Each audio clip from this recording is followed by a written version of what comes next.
نحمد نصلی علی رسول الکریم اما بعد اعوذ باللہ من الشیطان الرجیم بسم اللہ الرحمن الرحیم واللائي يئسن من المحيض من نسائكم إن ارتبتم فعدتهن ثلاثة أشهر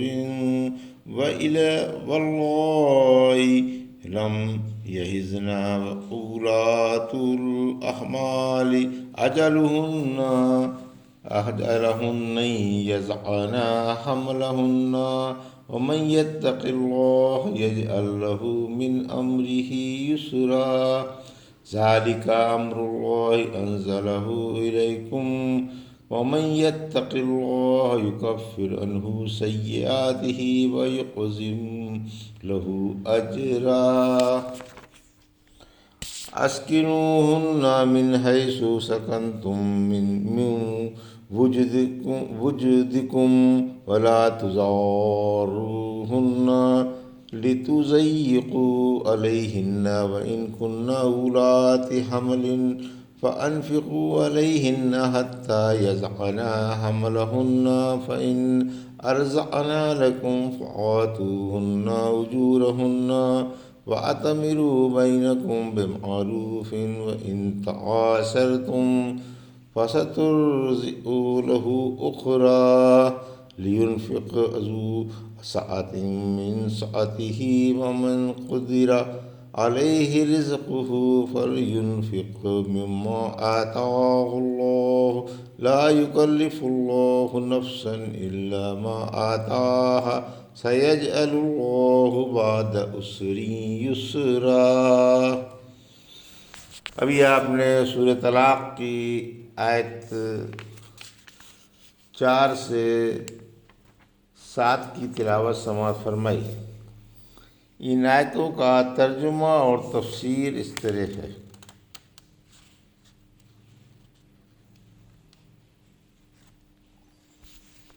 واللائي يئسن من المحيض من نسائكم إن ارتبتم فعدتهن ثلاثة أشهر واللائي لم يحضن وأولاة الأحمال أجلهن أن يضعن حملهن ومن يتق الله يجعل له من أمره يسرا۔ آیت 4۔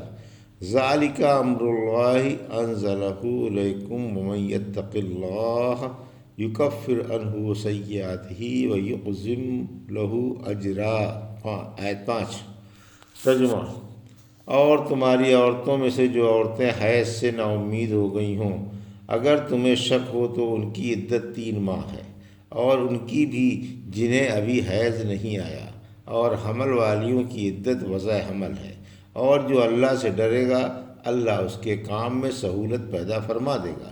یہ اللہ کا حکم ہے جو اس نے تم پر اتارا ہے، اور جو اللہ سے ڈرے گا اللہ اس سے اس کی برائیاں مٹا دے گا اور اسے اجر عظیم عطا فرمائے گا۔ یہ تھا ترجمہ سورہ طلاق کی آیت 4 سے 5 کا تفسیر۔ آیت 4۔ عائشہ اور نابالغہ کی عدت۔ عائشہ جس عورت کا بڑھاپے میں حیض آنا بند ہو گیا ہو کی عدت کا بیان ہے کہ 3 حیضوں کے بدلے 3 ماہ عدت گزارے۔ اسی طرح ان نابالغ بچیوں کی عدت بھی 3 ماہ ہے جنہیں ابھی تک حیض نہیں آیا۔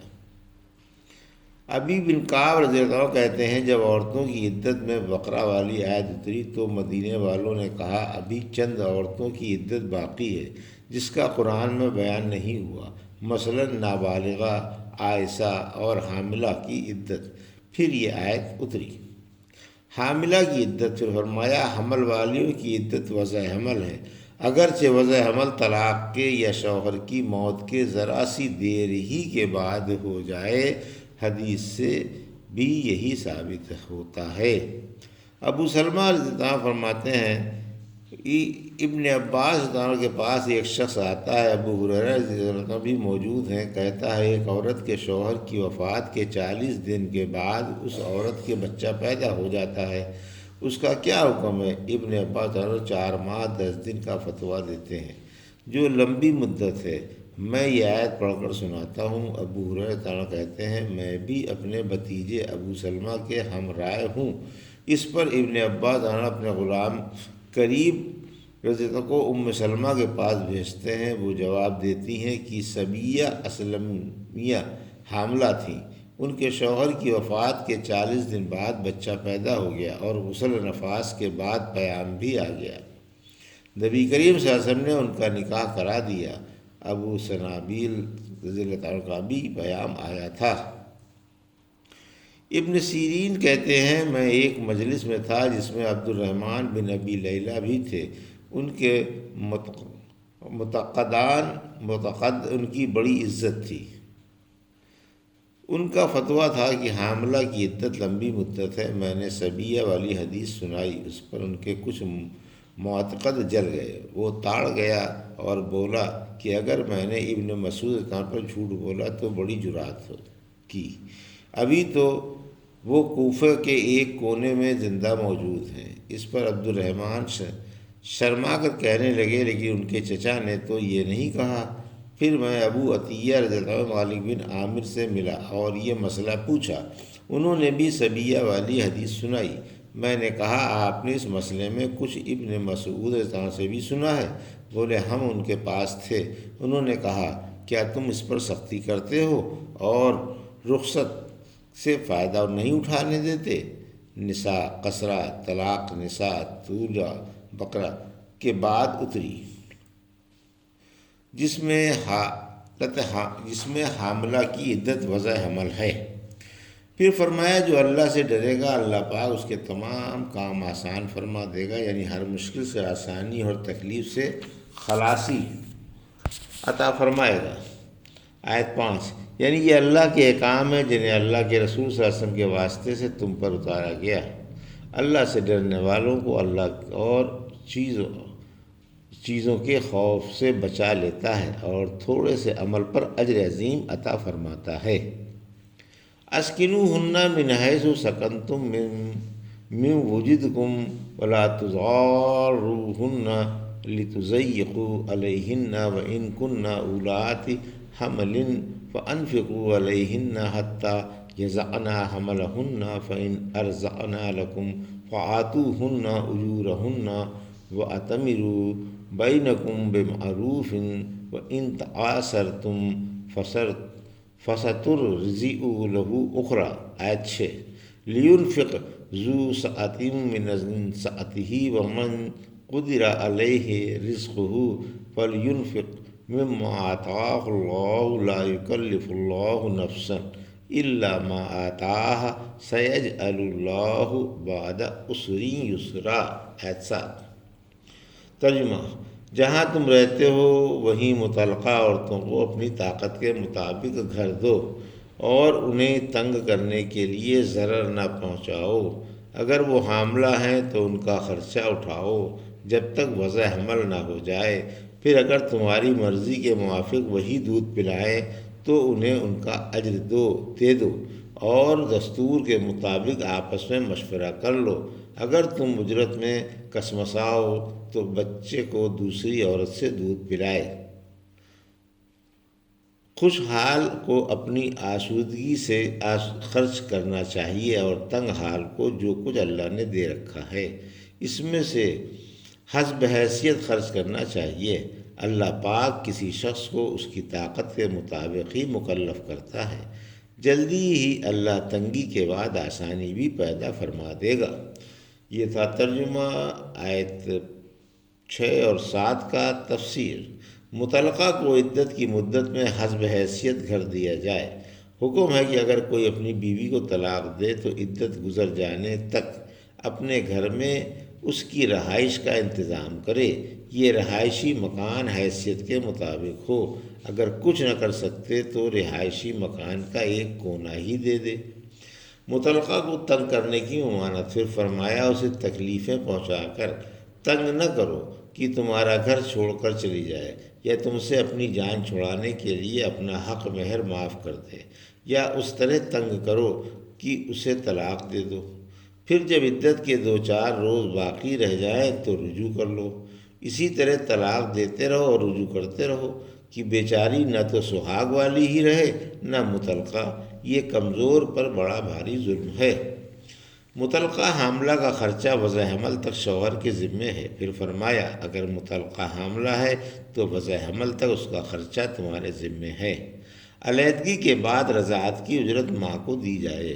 پھر فرمایا وضع حمل کے بعد اگر متعلقہ عورتیں تمہارے بچے کو دودھ پلائے تو ان کی دودھ پلائی انہیں دو، کیونکہ اب عورت مختار ہے، خواہ دودھ پلائے یا نہ پلائے، مگر پہلا دودھ عورت کو ضرور پلانا چاہیے، کیونکہ اسی پر بچے کی زندگی موقف ہے۔ پھر بھی اگر دودھ پلاتی رہے تو ہم مثل اجرت کی حقدار ہے، اور اگر وہ بچے کے باپ یا سرپرست سے مزدوری طے کر لے تو کر سکتی ہے۔ فرمایا تمہارے باہمی کام خیر خواہی اور دستور کے موافق ہونے چاہیے، نہ مرد عورت کو نقصان پہنچائے اور نہ عورت مرد کو۔ سورہ بقرہ کی آیت 233 میں فرمایا بچے کی وجہ سے نہ والد کو ضرر پہنچایا جائے اور نہ باپ کو۔ پھر فرمایا اگر مرد عورت دونوں میں اختلاف پیدا ہو جائے، مرد کچھ دینا چاہے اور عورت کچھ لینا چاہے، یا مرد دستور کے مطابق اس کی اجرت نہ دے اور عورت اس کی بات نہ مانے تو کوئی دوسری عورت بچے کو دودھ پلائے۔ اگر ماں اسی اجرت پر راضی ہو جائے جو اس عورت کی مقرر کی گئی ہے تو وہ بچے کو دودھ پلانے کی زیادہ حقدار ہے۔ خرچ دستور و حیثیت کے مطابق ہے۔ آیت 7 یعنی بچے کا باپ یا سرپرست اپنی طاقت کے مطابق اس کا خرچ اٹھائے۔ اگر نادار ہے تو اپنی بساط کے مطابق خرچ کرے۔ اگر کسی کو اس کی طاقت سے زیادہ تکلیف نہیں دیتا، اللہ کسی کو اس کی طاقت سے زیادہ تکلیف نہیں دیتا۔ سورہ بقرہ کی آیت 286 میں فرمایا اللہ انسانوں کو اس کی بساط کے مطابق ہی مکلف کرتا ہے۔ پھر فرمایا اللہ پاک تنگی کے بعد آسانی فرما دے گا، یہ اللہ کا وعدہ ہے، اللہ وعدہ خلافی نہیں کرتا اور اس کا وعدہ سچا ہی ہوتا ہے۔ سورہ نشرہ کی آیت 5 اور 6 میں یاد رکھو ہر سختی کے ساتھ ایک آسانی ہے۔ ابو ہریرہ عنہ کہتے ہیں ایک شخص اپنے گھر گیا، دیکھا تو گھر والوں کا بھوک سے برا حال ہے، آخر وہ بھی پریشان ہو کر جنگل کی طرف نکل گیا۔ جب بیوی نے شوہر کی پریشانی دیکھی تو چکی صاف کی، تندور سلگایا اور اللہ سے دعا مانگی کہ بار الہ ہمیں روزی عطا فرما۔ دعا کر کے دیکھا تو ہانڈی گوشت سے بھرپور ہے اور تندور میں روٹیاں لگ رہی ہیں۔ پھر شوہر واپس آیا، پوچھا میرے بعد کچھ ملا؟ بیوی نے کہا ہاں، ہمارے رب نے ہمیں عطا فرمایا ہے۔ اس نے چکی کا پاٹ اٹھا کر آٹا جھاڑ لیا اور نبی صلی اللہ علیہ وسلم سے آ کر واقعہ بیان کیا۔ فرمایا اگر وہ چکی نہ اٹھاتا تو قیامت تک چکی لگاتار چلتی رہتی۔ یہ تھا سورہ طلاق کی آیت 4 سے 7 کا ترجمہ اور تفسیر جو بھی آپ نے سماعت فرمائی۔ بارک اللہ لی و لکم فی القرآن، نفعنا ایاکم بہذا الذکر الحکیم۔